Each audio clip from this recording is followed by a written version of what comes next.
Hey guys, and welcome back to Schneid's 15. This is a follow-up video from my first rear differential coupler bearing replacement. This thing's got a lot of miles on it since the last one, but it's only been about 2 or 3 years and that bearing's gone already. We got to replace it again. I got a lot more time this time to explain stuff, and I had a lot of bad comments on my last video saying that I didn't do a good job. So I thought I'd make another video. So let's get started. Alright, so at this time I'm going to be replacing the U-joints in the drive shaft because the last time I did them, they were staked in, and this time we're going to replace them again because there's already some play to them and we got to pull out the drive shaft to do our job anyways. So I've removed one bolt there already. Those studs are supposed to stay in there, but in my case the nut came out on the stud, so we'll release it like that. So loosen all 4 bolts there. They're 13 millimeter or 12 millimeter, sorry. And then come to the middle. Sorry, it's a bit tight under here. And you have your center hanger bearing, or what we're going to call a hanger bearing here. It's got 2 14 millimeter bolts. Don't drop those yet because you got another set of bolts, the exact same up here. Sorry guys, I don't got a lot of space under here. 4 of them up there. You see them the exact same as the ones on the back. So you got to remove those. So I'm not going to show you how to remove them. Just 4 bolts, do them in whatever order you want. You're going to need a long extension. So take those out and the rear ones. And then once you're done that, you drop your hanger bearing, and that will cause the drive shaft to bow in the middle and become on an angle, which will give you slack and allow you to pull it over top of the studs on each end. Then you can remove your drive shaft. I always mark the front end with a forward and like an F, and the rear with an R. Then when you pull it, you can put it back in the same way.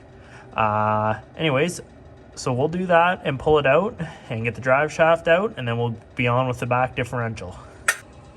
Alright, so I've removed 1 bolt, and just to show you guys, there is a spacer, that big washer right there.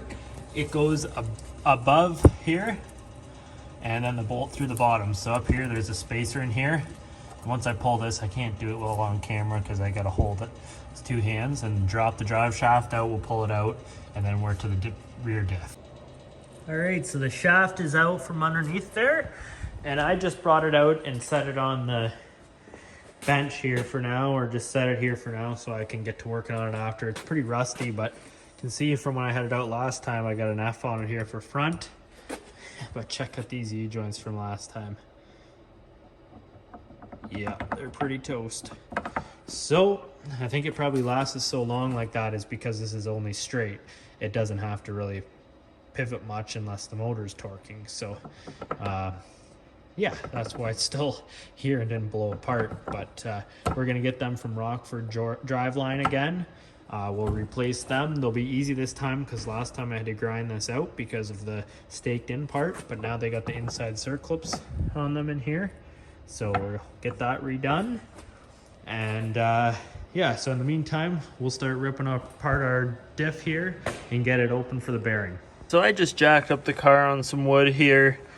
I like wood because I know it's not gonna fall. Those are all nailed together. That's a stack. Anyways, you got this here. It's a 10 mil Allen. So you can see that's partially stripped from last time because it would not come out. I made sure I just so tightened it not too much last time, so I'm hoping it comes out. Otherwise, you gotta heat that with a torch, put a wet rag around here or something, and to protect your CV boot. But otherwise, hopefully it comes out. You got one there. That's on your driver's side. And your other one is back here on your passenger side, right here. So you got to pull those out. That's your fill. This is your drain. If you can get one out and can't get the other, I guess ideally you want your fill out so you can try and suck it out somehow, or when you drain it here, the oil will drain out. And once the oil drains out, you can always fill it. But if you can't get your drain out, I guess leave it. Hopefully you get the other one out. So we're gonna hopefully get those out. I use a 10 millimeter Allen key here, and I'll take that and I'll hammer it in there so it's got a nice tight, make sure it's bottomed out, and then hope it comes loose. Drain the differential, and then we'll get to the process of removing this.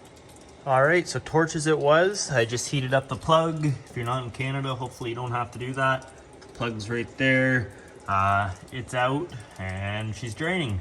I got the other one heated up and out too. What I do is just go around in a circle and keep the torch on low and heat that up red hot. Like I say, trying to keep this video short, so I didn't film me doing all that because you don't need to see it. It's just removing the plug. Anyways, now it's drained, we'll let that drain out for a while, and then I'll meet you back up front of the differential.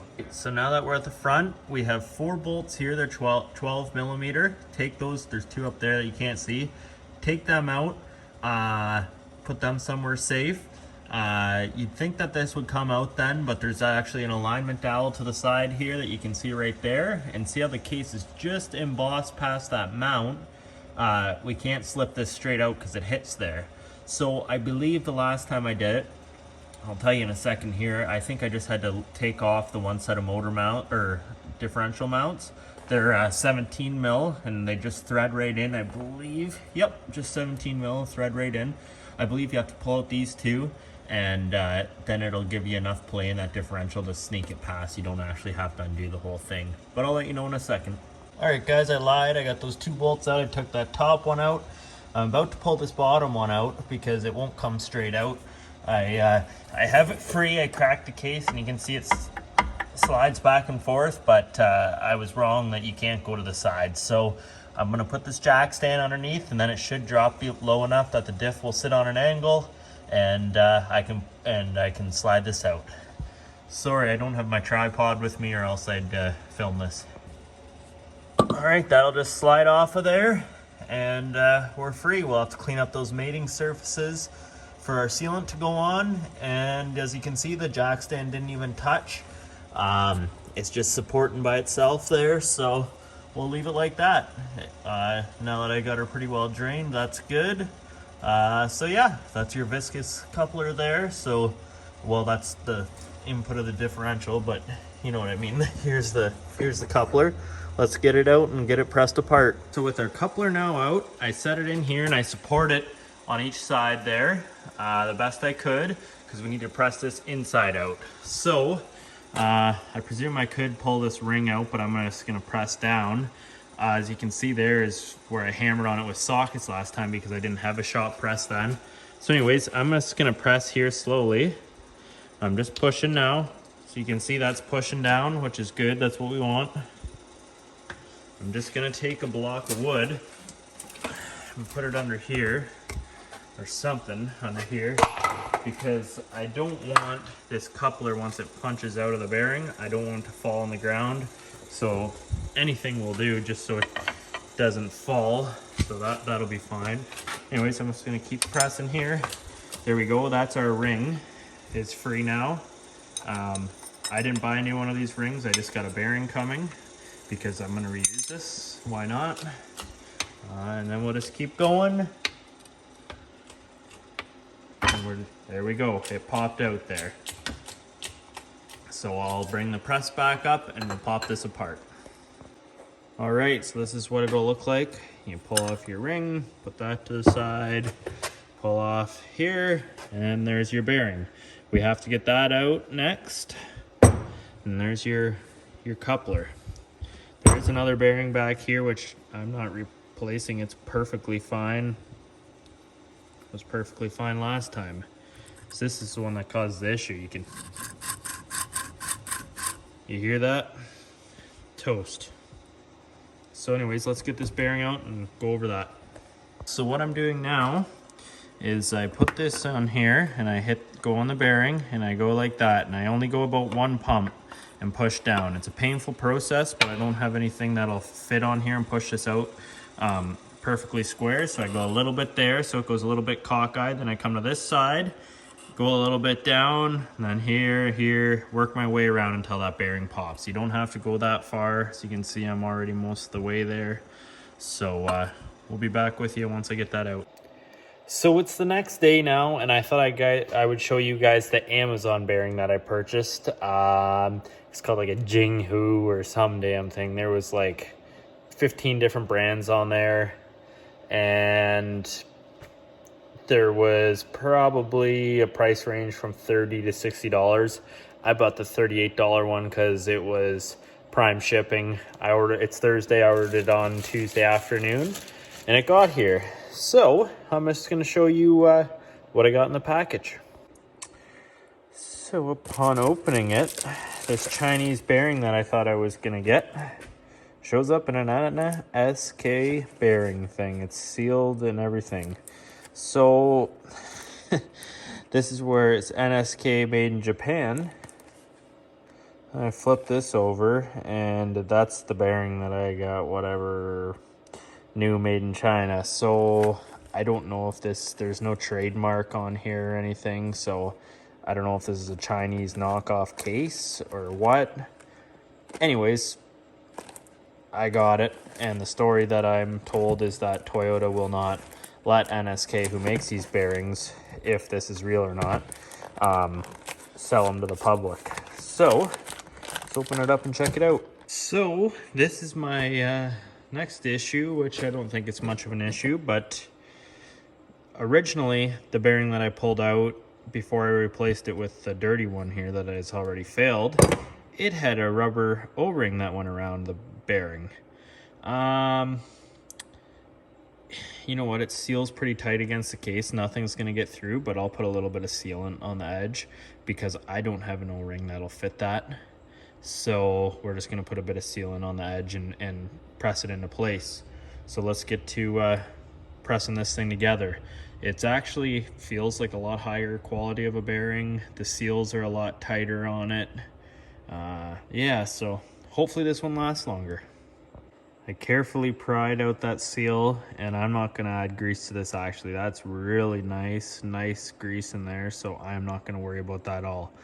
I'll throw in the seal and let's get to pressing this thing together. So we're at the press now. We're just going to go around and slowly go in a circle again, and I'm going to press it onto here and then put the housing on it. So I ended up starting to press this, and every time I would press on this side and then go to this side, it would rock. So I just took my trusty old soft punch here and just went around very, very lightly and just go tap, tap, tap in a circle. And before I knew it, I was level with the bottom. There's going to be a little gap because it bottoms out. Anyways, it's there and beautiful. Now we can get to pressing that housing on here. So before pressing it in, since I do not have the O-ring, and like I said, guys, this old bearing never had an O-ring on it at all. It never leaked. It's a press fit, so I don't think your oil would ever go through it. But just in case, I put a little bit of aviation forma gasket on there, which comes in this. You can use whatever RTV because it's just gonna squirt out. Anyways, it'll help lube it in there and slide in, and it'll just squirt out the top. So we're gonna put this housing on now. I'm gonna wipe that excess out of there, but it'll just help an extra precaution to seal it. So I ended up flipping this over, putting a plate on that middle where that small bearing is there. I put a plate on it and pushed it down this way until I felt it bottom out. I flipped it over and my sealant had gushed around here, so I cleaned that. The bearing's in there nice and uniform, turns really nice. Now we can take our shield here and I'll press it on or tap it on, whatever works easiest, and we're ready to install this thing. Mating surfaces are cleaned up, and you can use acetone or brake clean. Brake clean will leave a little bit of a residue, they say. I've used it for about 8 years and never had an issue with it. I always just wipe it with a cloth to clean all the oil off. Anyways, that's all clean. I'm gonna take a gasket maker and I'm gonna put it on the actual differential instead of the other piece. So then when I slide it in, I'm not spreading the crap around everywhere. And anyways, I'm going to use Permatex, the right stuff on it, because I can have it set up and work really quick. So we'll throw some gasket maker on there, get this diff bolted back in, and fill her up with oil. Alright, I got it in there. I messed up with my gasket maker. I went around that hole. I don't know why. Anyways, it doesn't hurt anything. Got it smushed in. I just snugged it in. You'll feel it bottom out on each one. Make sure both your alignment dowels are in on each side. Snug it in, and once you're snugged in, I just snugged up the bolts. There's a torque spec for them. I didn't look it up. I'm not concerned on this. There's alignment dowels and everything, and I just did it a nice, good snug. And Now I'll throw these 17mm bolts in, and then we're ready to put our drive shaft back in. Alright guys, well thanks for watching. I'm not going to go any more in depth than this, because if you got it this far, you can figure out how to put the drive shaft in yourself, and you took it out, so slap it back in the same way you did. Put the drive shaft in the front, in the back, slide it up and put the bolts on the hanger bearing, and tighten up the nuts on here. And if your studs came out like mine did there, put those 2 studs back in with the nuts on them. Fill your differential up with oil. I believe it has to have a GL5 gear oil. I'm at a marine shop and we have 80-90. I believe it's supposed to be 90 weight. It works fine, 80-90, but use whatever you want. Oil's like anything, everybody's got their own opinion on it. One quick pointer, if you look at those 2 plugs, they got those washers. I got to clean them yet, obviously, before I put them in, but if you look at them, the one to the far there closest to the jack stand, it has a magnet on it. The one closest to us does not have a magnet on it. So the one with the magnet goes in the bottom, and the one without the magnet in the top. Put the one in the bottom first, fill up the oil until you see it come out of the oil plug, and then you can put the plug in, and that's your fill height. Obviously you want the car fairly level, but it might be a bit of a bitch to get underneath and fill it up, so keep it as low as you can. I mean, if you fill it up when it's jacked up in the back end, as long as it's level, your oil level's not going to be too off. If anything, with your front end down, or you can put a jack underneath the front end of your car and jack it up to get it fairly level, and then you're good. But even if it is on a bit of an angle, guys, I wouldn't worry. Thanks for watching, and I hope this video helped, and I hope everybody that watched my previous video, I hope this camera's a lot better, and you like the video a lot better. Thank you. As always, guys, thanks for watching, and please give the channel a like and a subscribe. If my videos interest you, please click on my channel and check out my other videos.